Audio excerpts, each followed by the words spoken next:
itu wa huwa rabbul arsyil azim, wa huwa rabbul arsyil azim. Tuhan itu bersemayam di aras. Berarti tak bertempat pula Tuhan. Kecil kali Tuhan itu tempatnya, kan begitu. Wal mustawa. Tuhan itu nggak punya tempat. Aras itu apanya Bu ya? Itu adalah kekuasaannya. Jadi kadang-kadang kita sekarang jadi harapan saya, karena kita sering dia bilang kita kalau dalam belajar kitab I'anah masalah mazhab kita bahas masalah Imam Maliki, masalah Imam Hambali, masalah Hanafi dan Imam Syafi'i. Nah, kita tidak boleh itu harapan dia kepada kamu, kita tidak boleh fanatik dengan apa yang kita dapatkan, ilmu yang kita dapatkan. Kita menghargai orang lain, tidak boleh kita menghina orang lain, tidak boleh mengatakan orang adalah masuk neraka. Kita tidak boleh mengatakan orang tadi syirik. Ini ribut, syirik, masuk neraka. Kullu.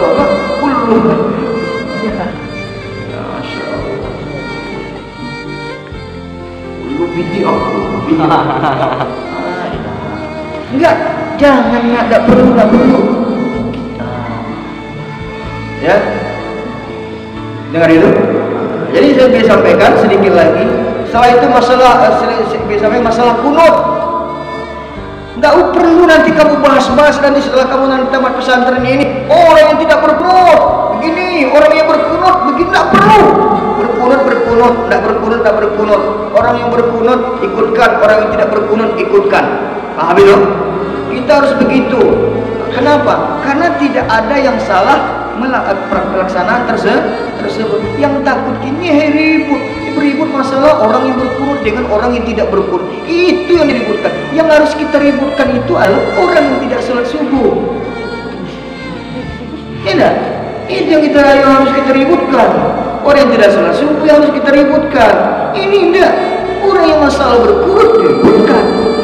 Jadi akhirnya kalau begini juga modelnya orang Islam, para ustadz seperti ini juga sedikit bidia, sedikit mudallun, sesat dan menyesatkan, sedikit neraka, sedikit syirik dan begitu juga seterusnya seperti itu. Akhirnya orang lain adalah orang lain.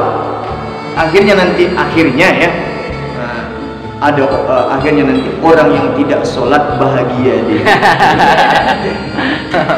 Tapi itu akhirnya lagi. Akhirnya kan begitu jadinya. Jadi ini bertahlil, zikir keras-keras itu bid'ah. Berzikir setelah sholat itu bid'ah. Apa lagi? Sholat tarawihnya berselawat itu bid'ah. Kan ada tuh habis tarawih itu berselawat keras-keras itu bid'ah. Berdoa keras-keras itu bid'ah. Ini kadang-kadang geram kita melihat.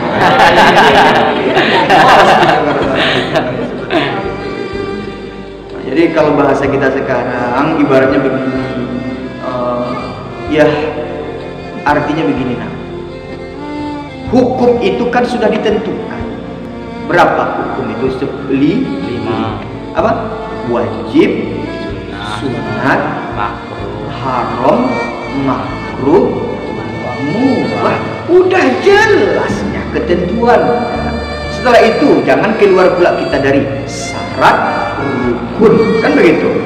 Ketiga, jangan kita keluar daripada yang wajib. Jangan kita artinya tadi mengerjakan yang dilarang oleh Allah. Udah begitu saja beragama udah. Tak payah beragama. Tak susah beragama. Ini enggak sedikit tahlil masuk neraka. Orang baca yasinan masuk neraka. Ada lagi orang yang berzikir di kubur berdoa itu adalah masuk neraka, syirik. Ya, inilah kita kita nak di Indonesia, kita menyatukan agama kita. Itulah arif dan bijaksananya Rasulullah. Ya. Kalau perintah kita bilang Bilal bin Rabah itu kalau dia azan itu, kalau di dalam hadisnya itu perintah Rasul itu. Hei Bilal bin Rabah, kamu azan ke ajungan sana, itu ada menaranya. Itu perintah, kan begitu? Itu perintah. Kalau kita ikutkan hadisnya itu perintah kepada Bilal bin Rabah. Nah, kalimat perintah itu ke Bilal bin Rabah, coba bikin sama orang itu. Bikinnya tower lalu azan di atas tower itu. Nggak masuk akal aja membahas hadis. Ngapain kita ke tower tinggi-tinggi? Tapi sudah ada yang toa. Ya enggak? Jadi terlalu sikat betul cara berpikir itu. Memang betul kita itu memang mengikuti hadis Nabi. Siapa bilang kita tidak ikuti hadis Nabi? Kita memang ikuti hadis Nabi. Siapa bilang tidak? Tapi cara berpikir kita jangan menyalahkan orang. Silahkanlah begitu cara ilmu kita, tidak masalah. Silahkanlah begitu cara kita, amal kita. Tapi jangan salahkan orang. Tidak. Tidak. Siapa kita memangnya kita? Itu sudah pernah bilang, orang yang mengaku dirinya suci belum tentu suci. Orang yang mengaku dirinya hebat belum tentu hebat. Orang yang mengaku dirinya lebih baik belum tentu baik. Tapi orang yang mengaku dirinya itu tidak mempunyai daya upaya, hanya Allah yang maha kuat dan tidak menyalahi orang lain dan tidak menyesatkan orang lain dan tidak membiahkan orang lain dan tidak menganggap orang lain tadi adalah tempatnya di neraka. Inilah orang yang dinilai oleh Allah. Itu maka yang pernah bilang, orang yang dinilai belum tentu orang yang bernilai sudah tentu dia dinilai.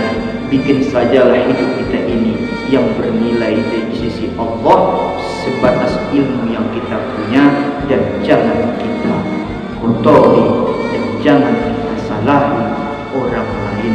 Kalau menurut itu adalah kita anggap salah, cukuplah untuk bagi kita dan jangan masuk ke dalam ranah orang lain. Paham? Paham kamu nanti besok anak-anak santri saya tidak menginginkan, saya mendengar nanti kamu nanti adalah seorang ulama atau seorang ustaz ahli bid'ah. Saya nggak mau mengatakan seperti itu nanti ke depan. Paham tuh? Allah bisa. Subhanallah.